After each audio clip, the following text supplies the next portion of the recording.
True History Vibes warmly welcomes all our beloved listeners. We're so glad to see you again in our familiar time slot. Today, True History Vibes brings you a brand new story, one that we hope will touch your heart and stay with you. As you listen, feel free to leave a comment sharing the quote or moment that left the deepest impression on you. Wishing you a wonderful and meaningful listening experience. The first thing Rowan Ellis noticed was the silence. Not the peaceful kind. The kind that sits heavy on your chest, like something is about to break. Her daughter, Luna, had finally fallen asleep after hours of feverish crying, her tiny chest rising and falling gently on the rumpled bedsheets. The living room was filled with leftover echoes of lullabies, half-sipped bottles, and the damp scent of eucalyptus balm. From the balcony, she heard the faint rustling of sheets. Elaine, her mother-in-law, was out there hanging laundry, humming an old Patsy Cline tune, blissfully unaware of the storm unraveling just 2 rooms away. Rowan picked up her phone to text Damien, her husband, the man who had sworn forever under a blooming sycamore tree 5 years ago. He'd been gone all week for a conference in San Diego. She hadn't wanted to burden him with updates about Luna's fever or her own sleepless nights, but today she needed to hear his voice. Unlocking her phone, she opened the message thread. Just as her thumbs hovered over the keyboard, her Facebook refreshed itself. Top of the feed, sponsored ad. Where love meets the ocean, Paradise Cove Resort, Malibu. The image was a stunning aerial shot of an infinity pool that spilled into the sea. And right there, framed perfectly in the golden glow of sunset, was a couple, holding hands, leaning into each other as if the world had stopped for them. Rowan froze. The man's back was turned to the camera, but she knew that back like the outline of her own hands. she zoomed in. There it was, high on the right shoulder blade, a black tiger entwined with crimson peonies. The tattoo she designed. The one Damien got inked last summer for their anniversary, after Luna was born. Her blood turned cold. The woman next to him wore a silky champagne dress. Barefoot. Hair curled into soft waves, cascading down her shoulders like she walked straight out of a lifestyle magazine. Her hand gripped Damien's like it belonged there. Rowan didn't blink. Didn't breathe. She stared at the image until it blurred. She reopened her messages with Damien. Scrolled up. 2 nights ago. He'd sent her a photo of his hotel view. Late meeting. Long day. Miss you. Rowan looked at the photo again. Same pool. Same stone railing. Same fucking sunset. The world didn't crash. It didn't shatter. It just tilted. Just enough to make her stomach drop and her hands shake. She stood up, nearly tripping over Luna's baby blanket. Her knees buckled, and she sank back to the edge of the bed, phone still in hand, fingers clutching it like a lifeline. Elaine walked in, wiping her hands on a towel. Everything okay, honey? Rowan didn't respond. Rowan? She asked again, softer this time. Rowan turned to her, eyes wide, lips trembling. She handed Elaine the phone. Elaine adjusted her glasses and looked at the photo. Within 2 seconds, her entire body stiffened. Oh my God. Rowan's voice cracked. That's him. Isn't it? Elaine didn't answer. She didn't need to. Rowan pulled her knees to her chest, sobbing quietly. Elaine sat down beside her, her face pale. I recognize that tattoo, she whispered. You designed it. Rowan wiped her face with a sleeve of her sweatshirt. I don't understand. He's supposed to be in San Diego. In a seminar.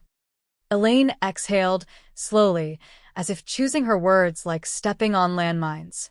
You know, when Damien was 5, his father had an affair. I caught him with a woman from work. I wanted to leave. God, I wanted to leave. Rowan looked at her. But I stayed. Elaine continued, her voice calm but bitter. Because it was the 90s. Because divorce wasn't easy. Because I thought a boy needed his father. I let my pride die quietly. Do you know what that feels like? Rowan nodded, though she couldn't be sure. Elaine took her hand. Sweetheart, Damien is walking the same path his father did. But this time, I'm not the wife. I'm the mother. And I'm not telling you to stay. I'm telling you whatever you choose, you're not alone. The weight of those words settled on Rowan's chest like a coat of steel. She swallowed hard. "I'm so tired," she murmured. "I know." They sat there in silence, save for the gentle hum of the white noise machine and the tick of the wall clock. Rowan stood eventually, her legs still shaking. She walked over to the changing table, looked at her sleeping daughter, and something inside her cracked open, not in pain, but in clarity. She wasn't just a wife. She was a mother. And she wasn't just heartbroken. She was pissed. The next morning, Elaine packed her overnight bag and headed home to prepare for her sister's memorial service. Rowan stayed behind. The house felt colder, even though the sun was out. Damien was due home that afternoon. Rowan didn't clean. She didn't cook. She didn't rehearse her lines. She just sat there, Waiting. Watching. Wounded but not weak. When the front door finally creaked open around 4 p.m., Damien stepped in with a duffel bag slung over his shoulder and a bouquet of tired gas station flowers in his hand. "Hey, babe," he said, half smiling. "Missed you." Rowan didn't move. He looked around. "Where's Luna?" "Napping," she replied flatly. Damien walked over and set the flowers on the kitchen counter. "You okay? You seem off." She tilted her head. "Doi." He nodded. "Yeah." "You look like you haven't slept." She gave a humorless laugh. "That's funny. Neither have you, I'm guessing." Damien blinked. "What?" Rowan stood up. Slowly. Walked over to the table. Picked up a printed photo and slid it across to him. He stared at it. Didn't say a word. Rowan folded her arms. "So? Who is she?" He opened his mouth. Closed it. Opened it again. "It's not what it looks like." Rowan raised an eyebrow. "Then by all means, tell me what it is. Because from where I'm sitting, it looks like my husband took a romantic getaway with another woman while I was at home with a sick baby." "Rowan, listen." No. "You listen. You lied. You cheated. And you didn't even bother to be careful." "I swear, it didn't mean anything." Rowan's jaw tightened. That's what cowards say when they get caught. Damien took a step forward. Please. "Just let me explain." She held up a hand. "You'll get your chance. After I decide if you even deserve one." He looked desperate now. "Are you gonna leave me?" Rowan didn't flinch. She reached into the drawer, pulled out a manila envelope, and dropped it on the table with a thud. Inside, a printed copy of the resort ad. The photo from Damien's messages. And one other thing. The first draft of a divorce petition. Damien paled. Rowan's voice was steady now, cold as ice. "You should be grateful I found out this way. Because, next time, it won't be a photo." Damien stood frozen, holding the photograph as if it had turned to stone in his hand. His mouth opened, then closed. He looked like a man trying to explain a fire while his house was already ash. Rowan watched him. She wasn't crying anymore.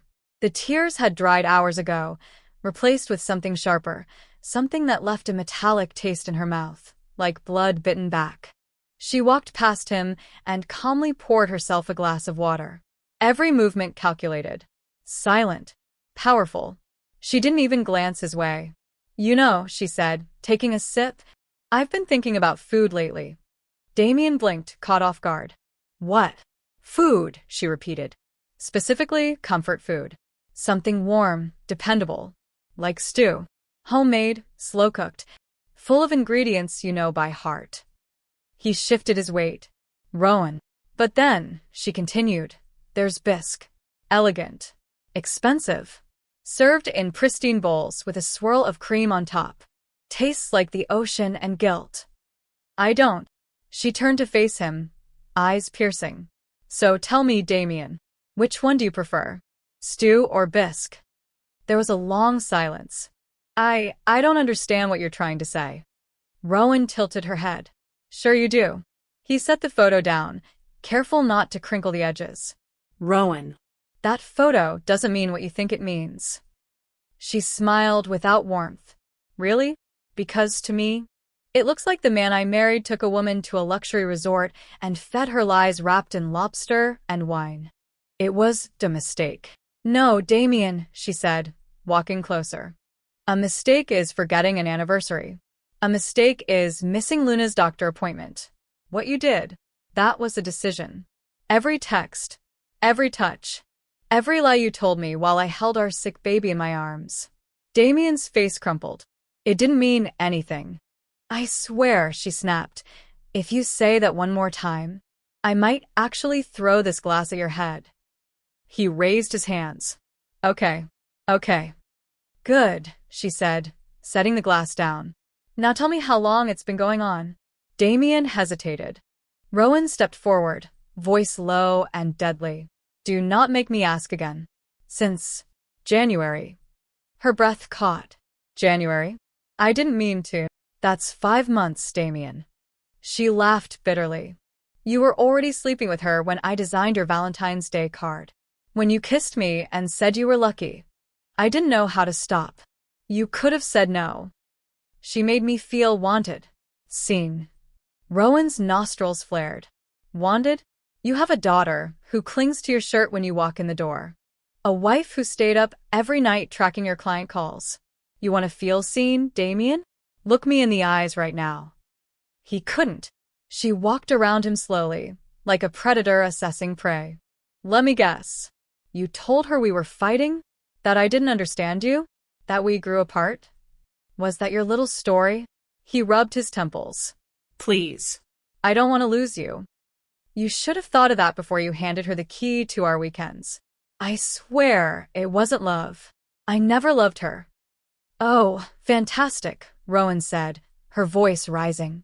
So you emotionally exploited another woman, risked our family, and lied to me without even catching feelings. That makes it so much better. I was weak. No, you were selfish. I miss who we used to be, Damien said suddenly. Back when we laughed more. When we had time. Before everything. Before Luna? Before responsibilities? Before life got real? Rowan's voice broke, but her spine remained straight. That's when love's supposed to matter, Damien. When it's hard, not when it's easy. I want to fix this. She stepped back. Do you? Yes. Then start with this. She opened a drawer and tossed his phone on the table. Unlock it. What? Unlock. Your phone. He hesitated. Rowan, if you have nothing to hide, this should be easy. He tapped the code. She picked up the phone, scrolling through the messages. Her eyes scanned the screen as she moved from one thread to the next. Sierra. Missing you already. Sierra. I wish this weekend never ended. Sierra. I saved your toothbrush like a psycho, LOL. Rowan let out a sound between a laugh and a sob. Charming. I told her it was over. Yet you still have the texts. I didn't know how to delete them or let go. He said nothing. Rowan turned the screen toward him. You realize she's still under the impression that you're coming back to her, right? I'll fix it. I'll call her now. No, Rowan said coldly. You'll call her when I say you can. If I say you can. He swallowed. From now on, she continued, you don't talk to her. You don't text her. You don't so much as like her Instagram photos. You will delete her number, her messages, and any trace of her existence. And if she contacts you again, you tell me. First. He nodded, slowly. Okay. You'll give me full access to your phone, email, socials. You'll go nowhere without telling me where. You'll hand over your calendar. You'll sleep in the guest room. You'll sign over the savings account. Rowan, you want this marriage? She snapped. Then you'll rebuild it from the rubble you created. Brick by brick. And you'll do it with blistered hands. He looked down. You once promised to love me even when it was hard, she whispered. So prove it. I will. Good. She grabbed her keys. Because now I need a break from the sight of you. Where are you going? To feel something other than rage. She walked out the door, the echo of her heels like gunshots in the quiet room. Later that evening, Damien sat on the edge of the guest bed, staring at his phone. He didn't dare text Sierra. His phone buzzed once. A message from Rowan. Luna's asleep. I'll be back in 30. Don't make me regret letting you stay. He typed, okay, then deleted it. Instead, he put the phone face down. Rowan stood outside in the driveway, breathing in the night air. The street lamps buzzed. The silence felt different now. Charged. Sharp-edged. She leaned on the hood of her car and let herself cry. Not for him, not even for her, but for the version of herself that believed they were still a team. The next morning, she came back to the kitchen to find Damien making coffee. He looked like hell. Hair unkempt, eyes bloodshot, shoulders hunched like a man facing execution. He handed her a mug. She didn't thank him. Instead, she sat at the table, sipped once, and said, "So, let's talk about pho." Damien blinked. "What?" "Vietnamese noodle soup," she said. "Steamy. Aromatic. Loved by millions. You know what the problem is with pho?" He hesitated. "What?" "It's not meant to be eaten every day. You crave it, then get sick of it fast." He looked down. "You think I treated her like a bowl of pho?" "I think you treated me like a microwave dinner. Always available, rarely appreciated." "I'm sorry." Rowan leaned forward. "Don't be sorry. Be better." That afternoon, Damien called Sierra. He put the phone on speaker. Rowan sat on the couch, arms crossed, expression unreadable. Sierra answered on the second ring. "Hey, babe. You free tonight?" "No," Damien said, voice steady. "This isn't that kind of call." Pause. "What's wrong?" "I'm ending this. For real. For good." She was silent for a moment. Then, "Is she making you say that?" "She's not making me do anything," he replied. "I broke my vows. Elite. I hurt people. And I'm trying to fix it." "You love her more than me?" "I chose her. I chose our daughter. That's all you need to know." Rowan watched the muscles in his jaw tighten. Sierra scoffed. "Whatever. You'll be back." "No," he said. "I won't." He hung up. Rowan didn't applaud. Didn't smile. She simply nodded. "Brick one," she said. Damien exhaled. "How many bricks do you think I'll need?" She looked him in the eye. "Thousands." It started with a text. From Rowan. Or rather, from Damien's phone, now in her full control. "Sierra, miss you. Same time next week. Rowan as Damien can't wait. Got us a new place. Room 302. 7 p.m. sharp." It took her all of 30 seconds to get the booking. The rest was timing. Rowan had never been good at acting, but revenge, she discovered, was a role that came quite naturally when the script wrote itself. She called Harper. "Bring your game face," Rowan said. Harper grinned through the phone. "I've been waiting for this since the day you showed me that screenshot." Room 302 sat in the heart of a boutique hotel downtown, the kind of place with low lighting, jazz playing in the lobby, and overpriced bottled water in every room. The receptionist didn't bat an eye when Rowan handed over Damien's ID, and a smile so calm it was suspicious. She and Harper checked in early. Rowan wore black, sleek, simple, and sharp like a scalpel. Harper brought the energy, high ponytail, leather jacket, boots that made no apologies. They staged the room like a trap, bottle of wine open, glasses out, dim lighting. 7:05 p.m. A knock at the door. Rowan checked the peephole. She's alone. Harper cracked her knuckles. Showtime. Rowan opened the door. Sierra Vale stood in the hallway in a beige bodycon dress and lipstick too red for a Wednesday. She blinked, caught off guard. "You're not." "No," Rowan said, stepping aside. "But I'm the one you should be worried about." Sierra hesitated, but curiosity got the better of her. She stepped inside. The door clicked shut behind her. "What is this?" Sierra asked. "Some kind of setup?" "You're not that naive," Harper replied, crossing her arms. "You knew this day would come." Sierra turned to Rowan. "So what? You wanted to confront me?" "You've had your say." "I'm leaving." Rowan calmly walked to the minibar. "You're not going anywhere until I'm done. I don't owe you anything." "No, you don't," Rowan agreed. "But you do owe yourself a reality check." Sierra snorted. "You think I don't know what I'm doing? I think you have no idea what you've walked into." Sierra's eyes narrowed. Let me guess. You're gonna scream at me? Threaten to post photos? Drag me on TikTok? Rowan poured a glass of wine and handed it to Harper, who leaned against the wall like an amused spectator. Please, Rowan said. That's child's play. If I wanted you ruined, I'd leak the footage of you and Damien at Paradise Cove to your employer's internal portal. I'm sure their code of conduct doesn't cover executive affairs and infinity pools. Sierra's face paled slightly. You're bluffing. Am I? Rowan pulled out her phone. I've got timestamps, IP addresses, email threads, even the resort's request for content rights. You were so excited to be featured on their page, you forgot to check who they tagged. Sierra shifted her weight. That's illegal. No, Rowan said evenly. That's strategy. Harper let out a low whistle. Damn. Remind me never to cross you. Sierra looked between them. So, what do you want? An apology. Rowan laughed. God, no. I don't need your apology. I want clarity. Sierra folded her arms. About what? You, Rowan said. Why him? Why me? What's your story, Sierra? Are you a professional homewrecker or just an amateur with ambition? I didn't seduce him. Sierra snapped. He came to me. He flirted first. He bought the drinks. He booked the room.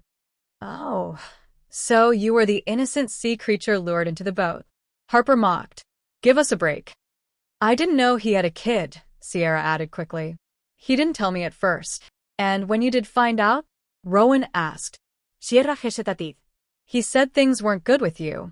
That you didn't understand him. Rowan smiled bitterly. Classic. I thought maybe I was different, Sierra said quietly. That he'd choose me. And now? Rowan asked. Sierra looked away. Rowan took a slow step forward. Let me make something clear. This isn't about Damien. This is about Luna. My daughter. The one he forgot about while sneaking around with you. I didn't mean. You didn't care, Rowan corrected. You wanted to win. Sierra's chin lifted. And what if I did? Love isn't a rulebook. Rowan leaned in. No, but decency is. And you're bankrupt. Silence. Rowan walked back to the couch, picked up a manila folder, and dropped it on the coffee table. What's that? Sierra asked. Evidence, Rowan said. Everything I need to destroy you. But I'm not going to unless you give me one thing. Sierra narrowed her eyes. What? Disappear, Rowan said. No more texts. No more calls. No more cute little stories about maybe someday. Block him. Delete his number. Move on. And if I don't, then I go nuclear. Sierra's mouth twitched. You really think you can control this? Rowan stared straight into her soul. I don't think. I know. Harper stepped forward. You're lucky she got to you before I did. Sierra scoffed. What are you? Her bodyguard? No, Harper said. I'm her witness. If this goes south, I testify. And I've got receipts. Sierra looked between them, weighing her options. Fine, she said. You win.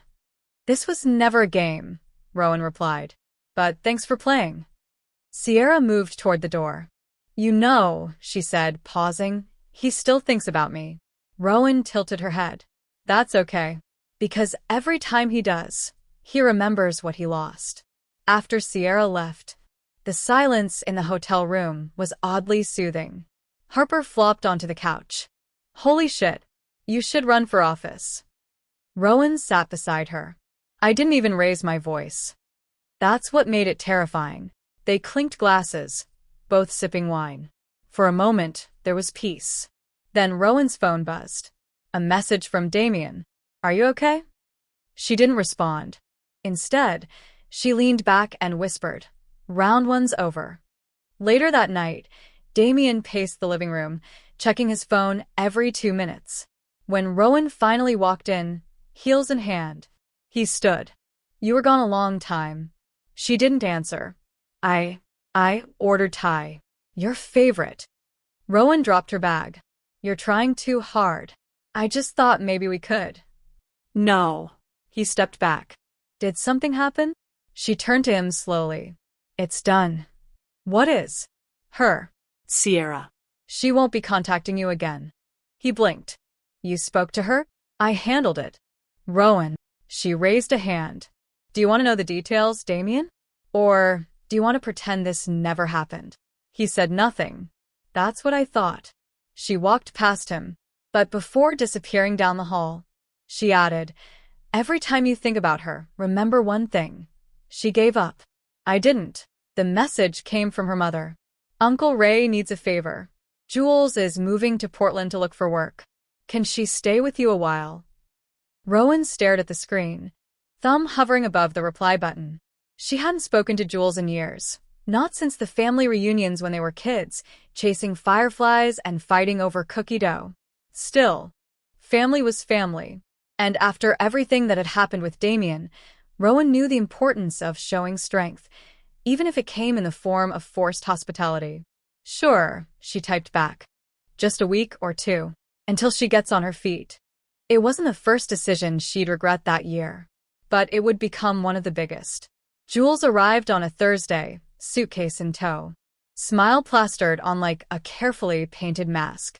She was 22, fresh out of a trade certificate, and glowing with a kind of confidence that could either be inspiring or dangerous.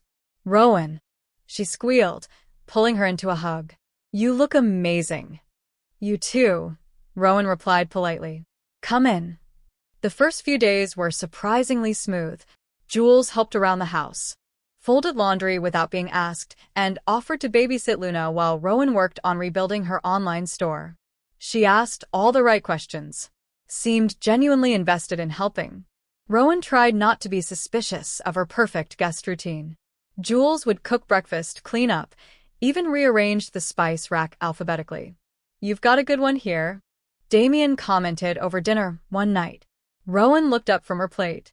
She's not a stray dog, Damien. Jules giggled. He means I'm helpful, not adoptable. Still, Rowan said, her voice flat. It's temporary. A week passed.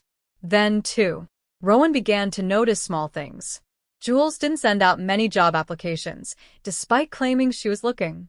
She spent hours on her phone, scrolling through Instagram or texting someone with a smile that seemed too secret. Once, Rowan walked past her door and heard her laughing, the kind of laugh that felt too familiar. Too flirty. Then came the dinners. Jules insisted they wait for Damien to come home before eating. It just feels more like a family that way, she'd say, setting the table like something out of a Pinterest board.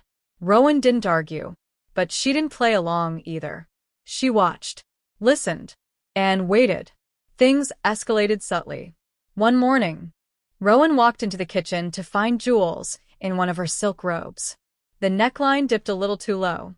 She was flipping pancakes, humming along to a Spotify playlist that Rowan hadn't touched in months.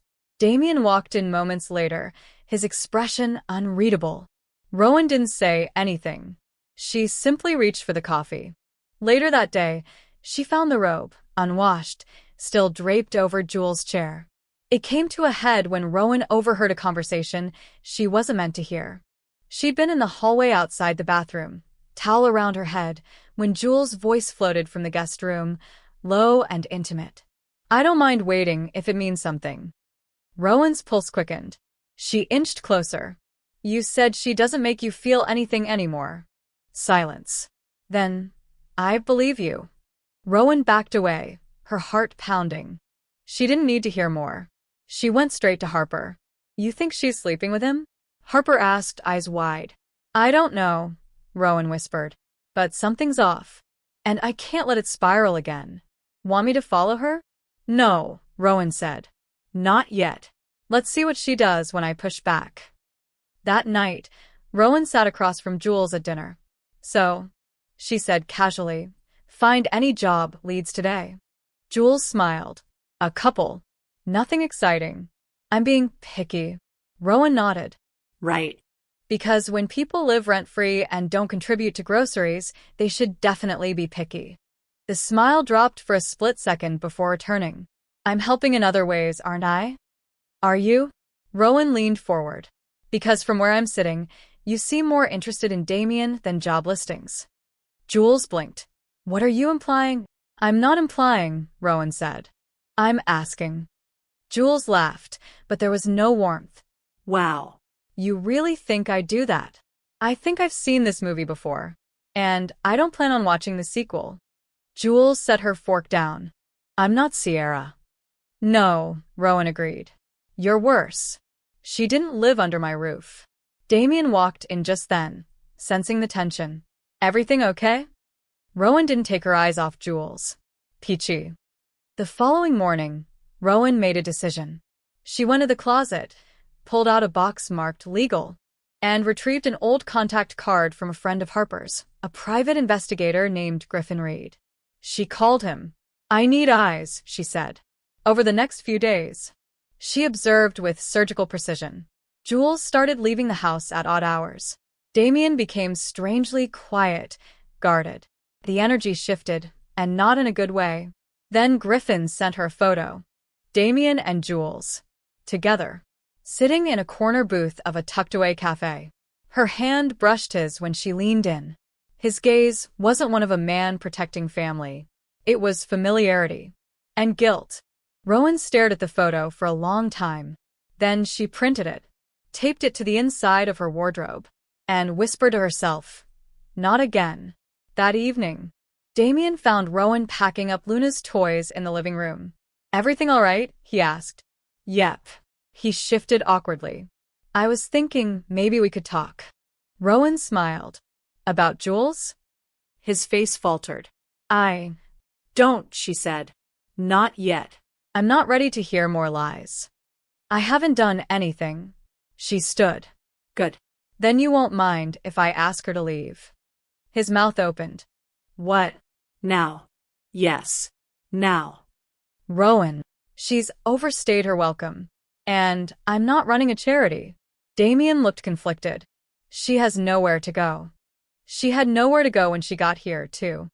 She's your cousin. Rowan's voice dropped. She was. Now she's something else. That night, Rowan waited until Jules returned.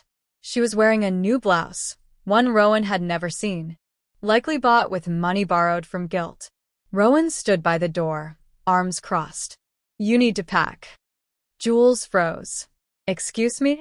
You're leaving. Tomorrow morning. I don't understand. Yes. You do.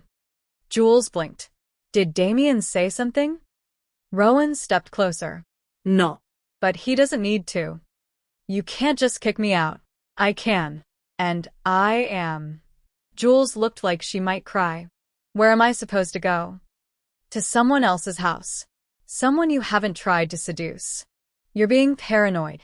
Rowan pulled a photo from her pocket. The cafe shot. She didn't say a word. Just held it up. Jules' face turned white. Rowan whispered. You think I wouldn't notice? You think I wouldn't learn after the first time? I didn't sleep with him, Jules said, tears brimming. Then thank God you're leaving before you do. Jules left the next morning. No vais.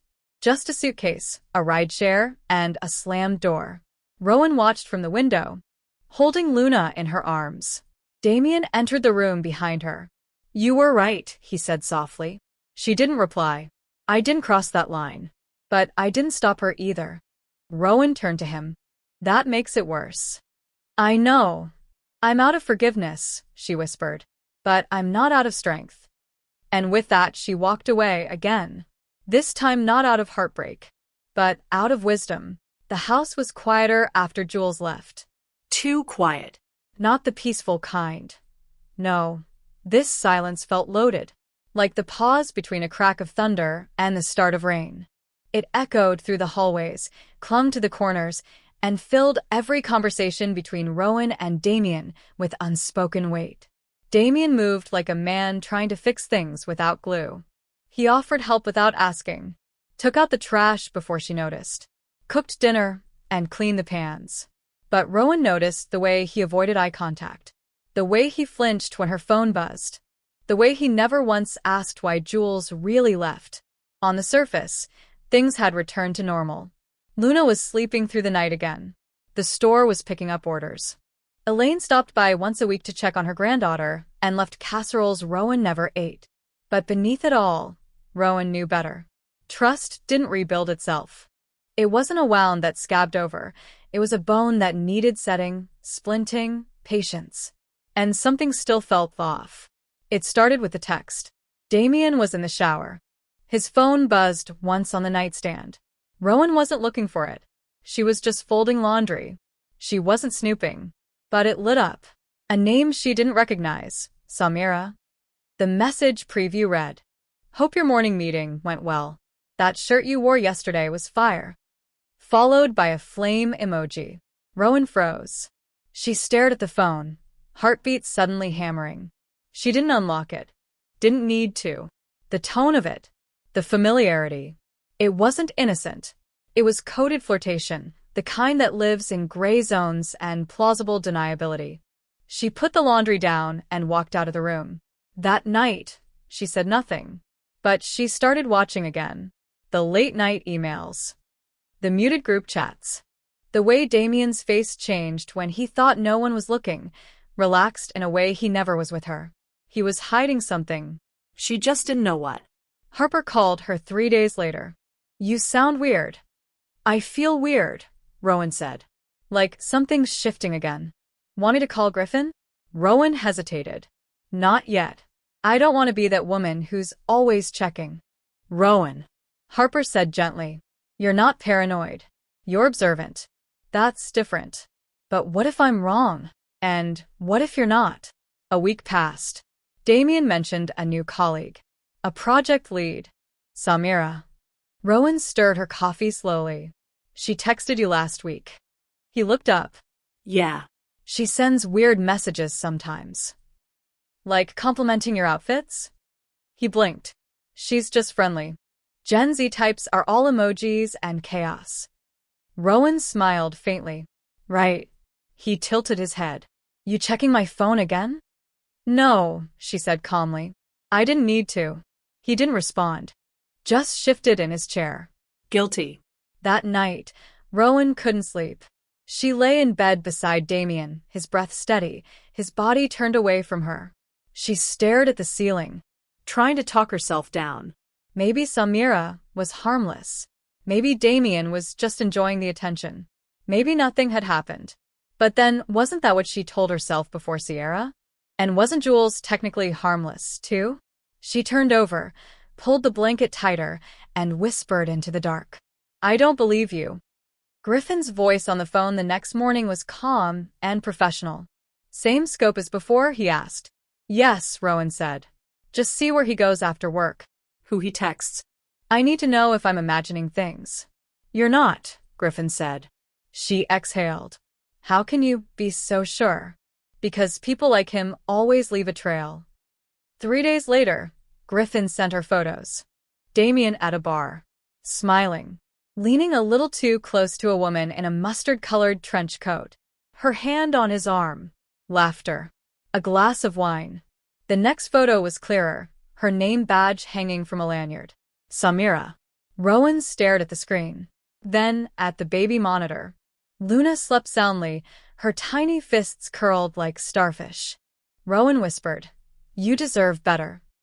Damien came home late that night. Rowan was in the kitchen, drying dishes. "You're late," she said, without looking up. "Got caught up," he replied. "Client dinner." She turned to him slowly. "Which client wears mustard-colored coats and likes Merlot?" He froze. Rowan raised the phone and showed him the photo. His mouth opened, then closed. "You had me thinking I was broken," she said. Again. "It's not what it looks like," he said softly. "Then what is it?" He rubbed his face. "She's just a friend." "Then why hide her?" "I wasn't." "You lied." He fell silent. Rowan walked past him. He grabbed her arm. "Please don't do this." She pulled away. "You already did." They slept in separate rooms that night. Rowan took Luna and the baby monitor into the guest room, locked the door, let the tears fall quietly so her daughter wouldn't wake up to the sound of a mother unraveling. She had given him a second chance. And a third. This wasn't about another woman anymore. It was about disrespect. About a man who didn't fear losing her. The next day, she packed a weekend bag. Damien watched her from the doorway. You're leaving? Just for a couple of days, she said. I need space. Where are you going? Harper's. He nodded slowly. Rowan. No. I didn't sleep with her. She looked up. That's your bar for loyalty? You only don't cheat. He didn't answer. She zipped the bag, picked up Luna's car seat, and left without another word.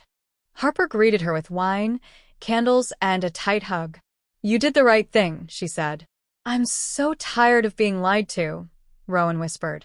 Of having to be smarter than the man I married just to protect myself. You're not just protecting yourself anymore, Harper said, nodding at Luna. You're building the world she'll grow up in. That night, Rowan slept deeply for the first time in weeks. Not peacefully, but without doubt. The following evening, Rowan checked Damien's messages again. She still had his cloud login. He hadn't changed the password. She didn't open the Samira thread. She didn't need to see more. But one message, buried under others, caught her attention. A photo. A receipt. Hotel room. Same boutique place she and Harper had lured Sierra to. Same room number. 302. Dated last Friday. The night before she'd seen the bar photo. Her heart clenched. She didn't call him. She didn't scream. She just saved the photo. Printed it. Folded it into an envelope. On Sunday evening, she returned home. Damien was cooking dinner. The smell of rosemary and garlic filled the air. He turned when she entered. Hey. She nodded. Hey. Luna babbled in her arms. He reached out for her, but Rowan held her tighter. We need to talk, she said. He set the spoon down. Okay. She handed him the envelope. He opened it, stared at the printout, said nothing. Rowan crossed her arms. Tell me the truth. He sank into a chair. I thought I could stop it. I thought it was just dinner. It turned into drinks. Then she booked a room. Rowan's voice was ice. And you followed. I didn't sleep with her, he insisted. Rowan's lip curled. And I'm supposed to believe that? I swear. No, she snapped. No more swearing. No more promises. I want facts. And the fact is, you are willing to risk this family again. He covered his face. I don't know what's wrong with me. I do, Rowan said. You don't think I'll ever leave. He looked up, terrified. She met his gaze, and didn't blink. That night, Rowan stayed in Luna's room. She didn't pack her things. She didn't run. She waited. Because sometimes the cruelest punishment wasn't leaving. It was letting someone realize they'd already been left, emotionally, mentally, spiritually, and just hadn't noticed. Yet. Rowan didn't cry. Not when she saw the hotel receipt. Not when Damien lied to her face again. Not even when Luna babbled daddy from the playpen while he kissed her goodnight like nothing was wrong. Instead, she called Griffin. This time, she said, I want everything. Griffin didn't ask for details. He didn't need to. He'd seen enough marriages rot from the inside to know when someone had reached their breaking point. Text me his current schedule. If you have access to his calendar, even better. I do, Rowan replied. I have everything. Griffin's work was surgical. He didn't just follow Damien, he mapped him. 3 days into surveillance, Griffin sent her a simple voice message. He's meeting her again. Wednesday, 7 p.m. Hotel Bloom. Room 410. Rowan didn't flinch. She'd suspected another hotel. But the same one they'd used to lure Sierra? That was poetic. Sloppy. And stupid. I'm coming, she replied. Not just to watch. To end it. Wednesday arrived like a storm on mute. Rowan made no announcements. No emotional speeches. She woke up, got Luna dressed, kissed her daughter's forehead with steady hands, and dropped her off with Elaine for a midweek overnight. Then she packed a bag, not with clothes, but with evidence. Photos. Screenshots. Audio clips. She slipped it into her purse beside her lipstick and a pair of surgical gloves. Harper met her outside the house at 6:30 p.m., engine humming. You sure you're ready for this? She asked. I've never been more ready. Hotel Bloom stood like a glossy, glass-fronted secret in the heart of downtown. Upscale. Discreet. Perfect for people who wanted to disappear for a night without explanation. Rowan and Harper arrived 15 minutes before Damien's check-in. Griffin was already there, waiting in the cafe across the street with his camera bag beside him. Got the video feed linked to your laptop, he said. Mix planted near the nightstand. If they say anything, we'll have it. Thank you, Rowan said. Griffin hesitated. Just so, this kind of evidence? It holds up in court. I'm counting on it. At 7:03 p.m., Damien entered the hotel. Alone. But not for long. Samira arrived 9 minutes later in a navy blue blazer and heels far too tall for business. Griffin captured the moment they hugged in the elevator. Not a coworker hug. Not a friend hug. An embrace laced with guilt and chemistry. Room 410. Just like he'd said. Rowan didn't barge in. Not yet. She needed them comfortable. Vulnerable. Caught in their element. So she waited. At 7:45 p.m., Griffin texted. They ordered wine. Room service is on its way up. At 7:52 p.m., he took off his jacket. At 8:06 p.m., she just said, I've missed this. That was enough. Rowan stood. Harper rose beside her. Let's make this legendary. They entered through the lobby, calm and poised. The concierge didn't ask questions. Rowan walked with the confidence of someone who belonged. The elevator ride was silent. When they reached room 410, Rowan raised her hand and knocked twice. A pause. Then footsteps. Then the click of a deadbolt. Damien opened the door in a dress shirt with the top buttons undone. His smile died instantly. Behind him, Samira stood at the minibar, pouring wine. She turned, froze, and then quickly tried to set the glass down. Rowan, Damien said, like her name was a curse. Rowan didn't speak. She walked in. Harper followed and shut the door behind them with a gentle finality that sounded like a gavel hitting the bench. Samira cleared her throat. This isn't what it looks like. Then tell me what it is, Rowan said, voice calm. Because I see a man with his shirt open in a hotel room with a woman who isn't his wife. Damien stepped forward. Let me explain. No.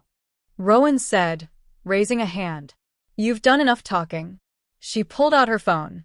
Hit play. Griffin's audio feed crackled to life. Samira, you're always so tense at home. Damien. Because she doesn't let me breathe.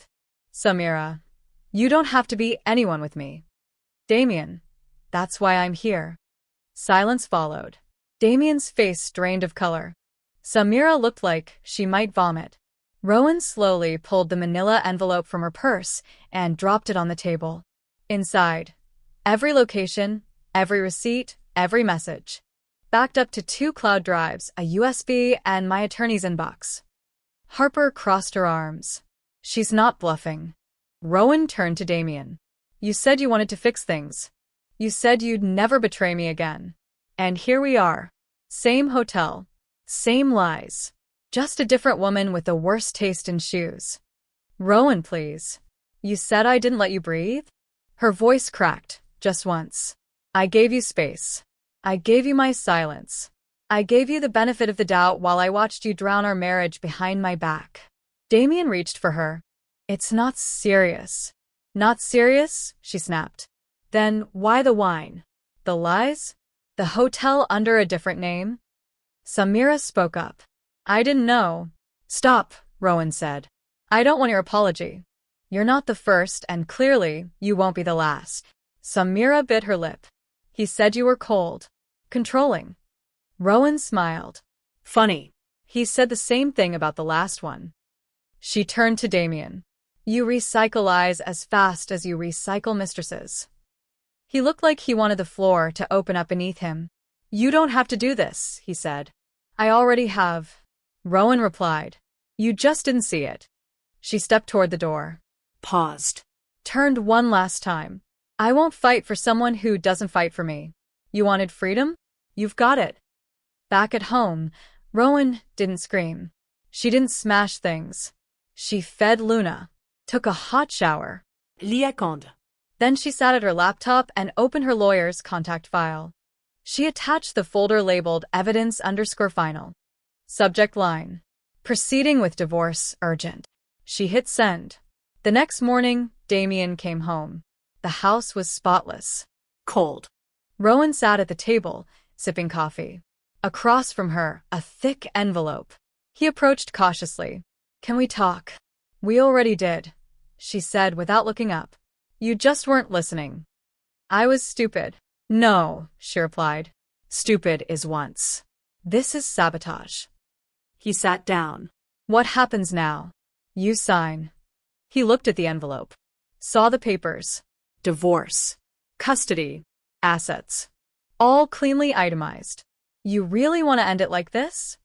Rowan finally met his eyes. No, she said. "But I'm not the one who ended it." That night, she dreamed of the ocean. Calm. Endless. And silent. The papers sat between them like a loaded weapon. Rowan placed the pen beside the folder, spine straight, face unreadable. Damien hadn't spoken in 5 minutes, just stared. As if the legal weight of her decision hadn't fully registered until now. "You said you wanted to fix things," she said, voice calm. "But here's the truth, Damien. You can't fix something you keep breaking." "I never stopped loving you," he murmured. She almost laughed. "Almost. What you call love," she said, "I call convenience." Damien shifted in his seat. "So that's it? You're just done?" "No," she replied. "I was done a long time ago. This is just the paperwork catching up." The lawyer had reviewed everything: custody, assets, the house, joint accounts, shared debt. There were post-it tabs where Damien needed to sign. Only 3 signatures. 3 lines. 3 nails in the coffin of their 5-year marriage. Damien looked at the first page. Then at her. "Can we talk first?" Rowan folded her hands. "We're talking now. I mean privately. Without lawyers. Without Harper watching from her car." "She's not watching," Rowan said. "She's waiting. In case I need someone to drive me away from your whining." Damien's jaw tightened. "I'm not whining." "Not yet," she said. "But I know the pitch. It starts with 'I still love you' and ends with 'Can we split the account 50-50? Damien took a deep breath. "You really want to do this? Tear apart everything we built?" "You tore it," Rowan said. "I'm just sweeping up what's left." She slid the folder toward him again.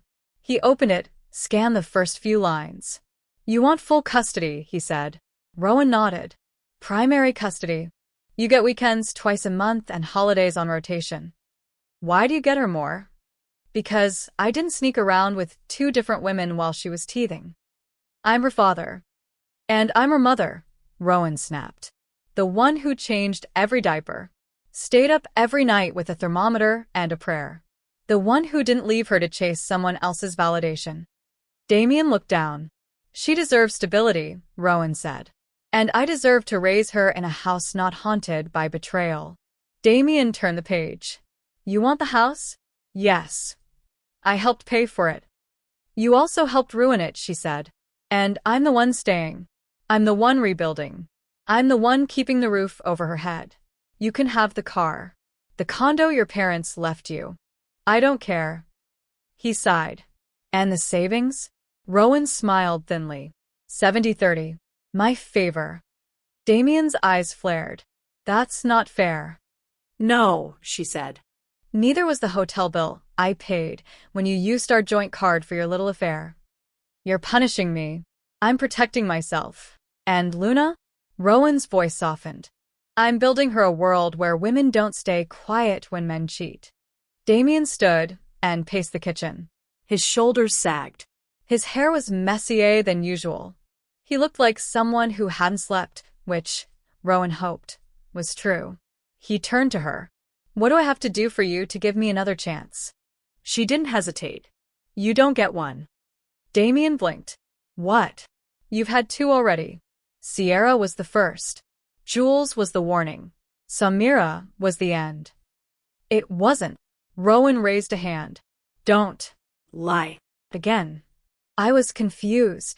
"No. Damien, you were selfish." She stood and faced him fully. "Here's how this works. You sign the papers. You walk away with enough to rebuild.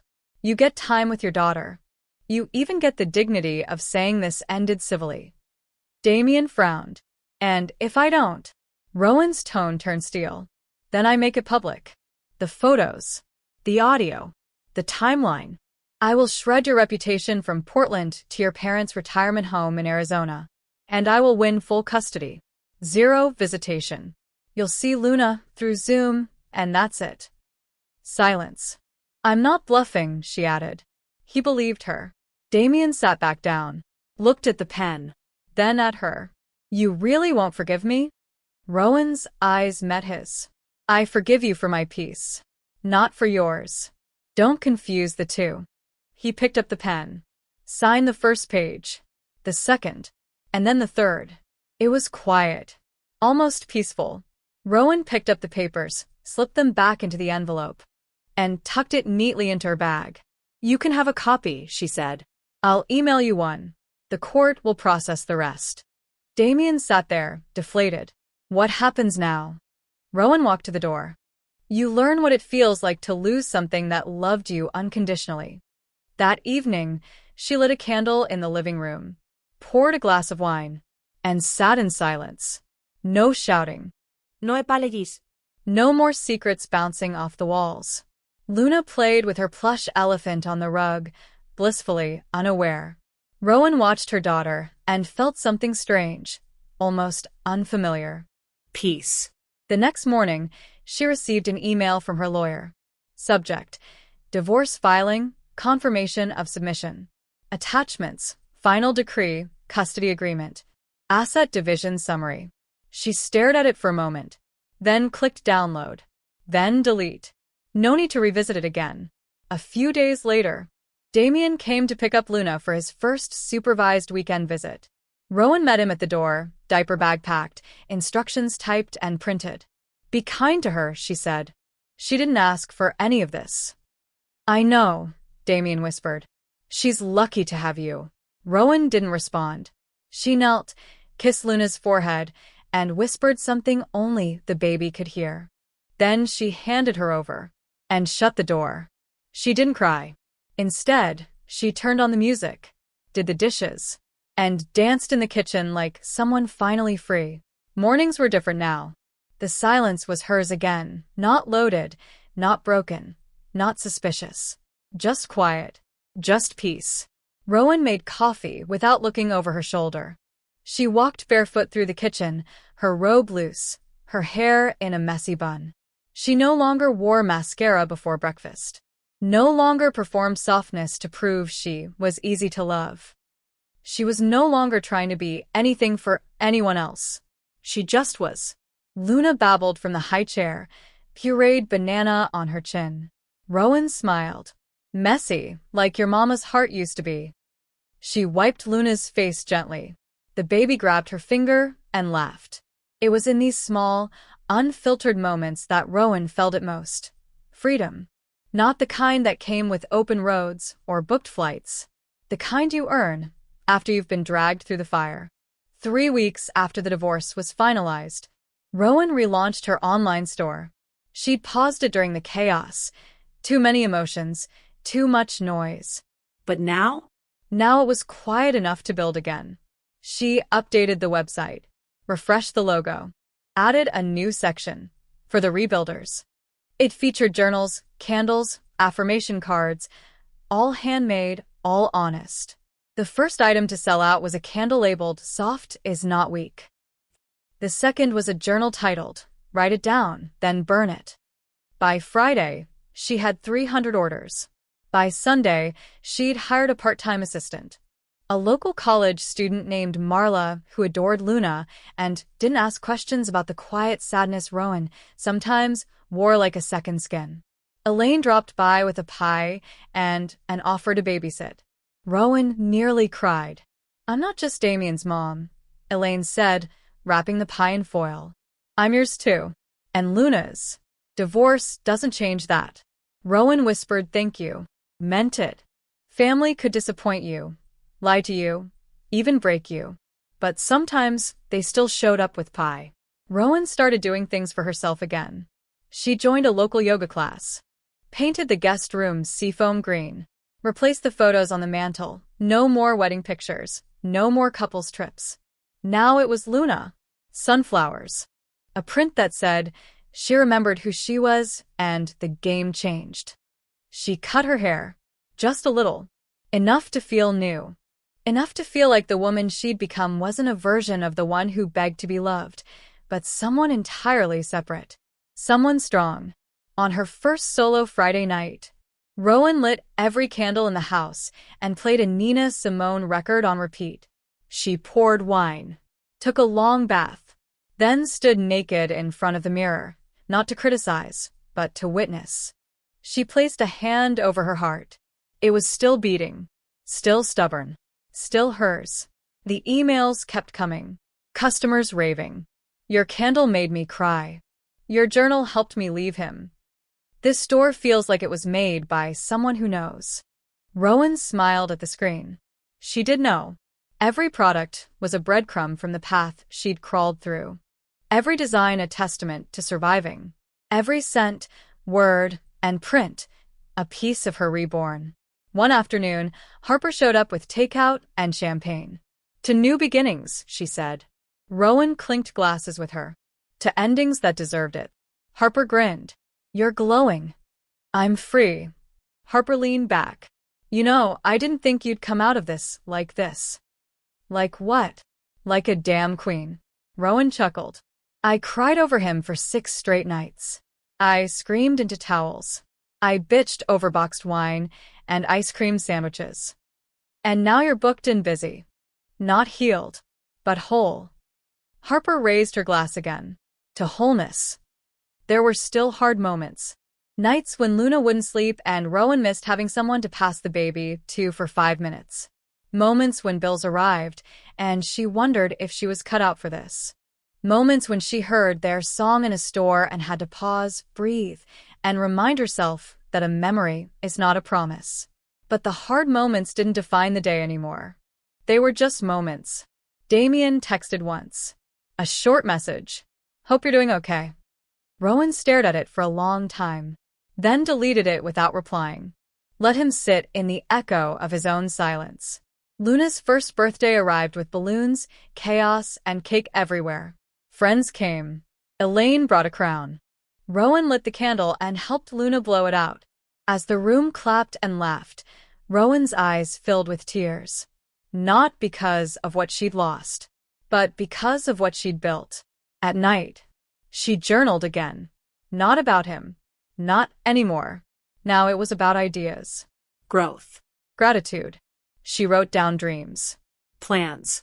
Even wild things like open a second store. Take Luna to the ocean. Fall in love again maybe. The maybe stayed in pencil. She wasn't rushing, but she wasn't closed either. Not anymore. One morning, while checking emails, she noticed a message with the subject. Podcast interview request. We love your brand. It was from a host named Vera Dalton, a women's empowerment podcast with 40K followers. Vera's message was warm, personal. Your store speaks to women who've been through hell and come back shining. We'd love to feature your story. Rowan stared at the screen. A story. That's what it had become. Not a wound. Not a disaster. A story. She smiled. And typed. I'd be honored. That night, she stood outside with Luna in her arms, the stars sharp above them. You won't remember any of this, she whispered, rocking her gently. But one day, you'll ask about why it was just the two of us. She kissed Luna's hair. And I'll tell you this. Because we were enough. It happened on a Tuesday. Of all the days she could have run into him. Not a weekend, not a holiday, not some poetic moment under pouring rain, but a Tuesday. The most forgettable day of the week. She was leaving the bookstore, Luna's new picture book tucked under one arm, when she saw him. Damien. Standing across the street in front of a bakery, a half-finished coffee in his hand. Dressed in that same navy coat she once picked out on a clearance rack. He looked smaller. Not physically, but spiritually. Like a man trying to fill a life too big for him. Their eyes met. He crossed the street. She didn't flinch, didn't look away, didn't smile. "Rowan," he said, stopping a foot too close. She glanced at him. Eat. He hesitated, shoved his free hand into his coat pocket. "You look good." "I am good," she replied. A pause. The city passed around them, kids with backpacks, couples with lattes, someone yelling into a Bluetooth earpiece. But their little square of sidewalk felt frozen. "I didn't think I'd see you again," he said. "You're not supposed to." He nodded, as if he deserved that. He did. "I've been meaning to reach out," Damien continued. "To say sorry." Rowan tilted her head. "For which part?" she asked. "The cheating? The lying? The gaslighting? Or the fact that I had to rebuild our daughter's life while you were playing house in hotel rooms?" He exhaled sharply. "I deserved that." "No," she said. "You deserved a lot worse. I just decided not to give it to you." She turned to leave. But he reached out, not touching her, just a gesture. Wait. "Please." Rowan waited, not because she owed him anything, but because she wasn't afraid of him anymore. "I was lost," he said. "And I know that doesn't excuse anything, but I want you to know, I regret it. All of it." Rowan looked at him, really looked at him, and saw a man who'd finally run out of performances. No script. No charm. Just guilt. And it did nothing for her. "I used to wait for this moment," she said. "Back when I was still bleeding and you were pretending it was ketchup. I used to dream of hearing you say you were sorry. And now I realize I don't need it." Damien blinked. "You really don't feel anything anymore?" "I feel peace," she said. "And peace doesn't come with you." He looked down at his coffee like it might hold answers. "I miss her," he said softly. "Luna." "She's doing fine," Rowan replied. "We're doing fine." I'm glad. A beat. "You know, I never stopped loving you." Rowan smiled, but it didn't reach her eyes. "I don't need your love," she said. "I needed your loyalty, your honesty, your presence." "I know, but you gave those things to other women. I was just the place you came home to." "That's not true." "It is," she said. "You just didn't notice until I locked the door." He swallowed hard. "Can I ever make things right?" No, she said. "But you can stop trying to make it worse. Respect my space. Stay in your lane. Pay what you owe. And when Luna grows up and asks where you were, don't lie to her the way you lied to me." Damien nodded slowly. "Okay." "Okay," she echoed. They stood there in silence again. But it wasn't tension. It was distance. Emotional. Permanent. She didn't hate him.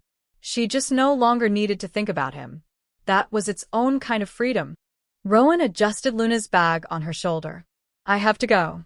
He nodded again. As she turned, he called after her. "Rowan." She paused. "I hope you're happy." I mean that. She turned slightly, eyes calm. "I already was. Before you showed up." And with that, she walked away, never once looking back. The first time Rowan laughed without guilt, it startled her. It was over something small, Luna spilling a cup of milk and giggling like she'd discovered the meaning of life. Rowan knelt to clean it, and Luna placed a pudgy hand on her face, saying, "Mama happy?" Rowan had laughed so hard she cried. Not because of sadness, but because that moment was entirely hers. No apology needed. No shadow looming. Just freedom. It took her a long time to understand that healing wasn't about erasing the past. It was about learning to live with it. Like a scar, not pretty, not shameful. Just proof. Proof that she survived. She stopped wondering if Damien missed her. Stopped checking his social media. Stopped scanning crowds for familiar silhouettes. He was part of the old chapter now, a name that no longer rang like thunder in her chest. She didn't need to hate him. She didn't need to forgive him. She only needed to outgrow him. People often asked if she was seeing anyone. Rowan would smile and say, "I'm seeing myself." And it was the healthiest relationship she'd ever had. Her business flourished.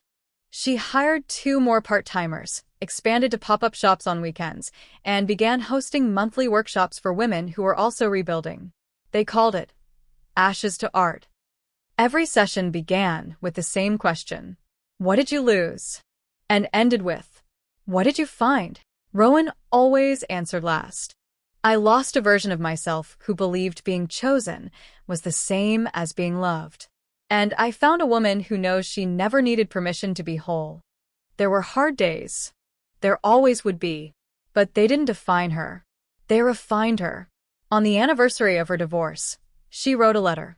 But not to Damien. To herself. To the woman who once sobbed into a pillow while holding her baby at 2 a.m., whispering, "I can't do this." To the woman who still showed up the next morning, made breakfast, and built a business between diaper changes. To the woman who didn't think she was enough until she became everything. Rowan sealed the letter, marked it. To the girl who stayed. Then tucked it in the back of her journal.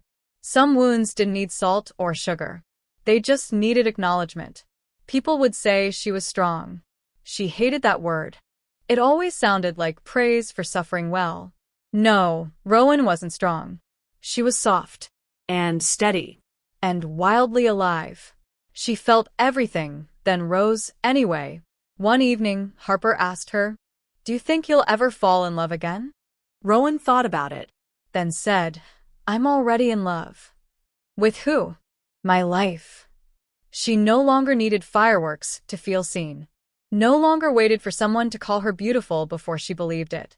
She walked into rooms like they belonged to her, because her spirit didn't shrink to make others comfortable anymore. She smiled at herself in mirrors. Said no, without guilt. Said yes, without explanation. She raised Luna with the kind of clarity she once begged for. And every time she looked at her daughter, she knew she was raising herself, too. The house was smaller now. But filled with more warmth. No tension in the air. No eggshells on the floor. Only paint-splattered canvases, bedtime songs, and Sunday pancakes. Sometimes freedom didn't feel like a battle cry.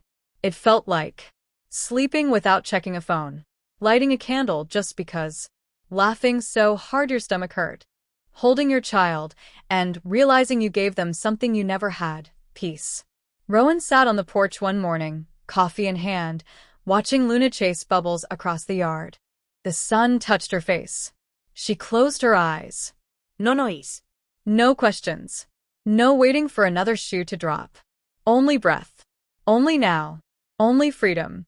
And that, she thought, was the most expensive, most beautiful, most worthwhile thing she'd ever earned. And that brings us to the end of today's story on Truistery Vibes. Don't forget to leave a comment with a quote or moment that touched you the most. Your words give our team the motivation to keep creating more heartfelt stories.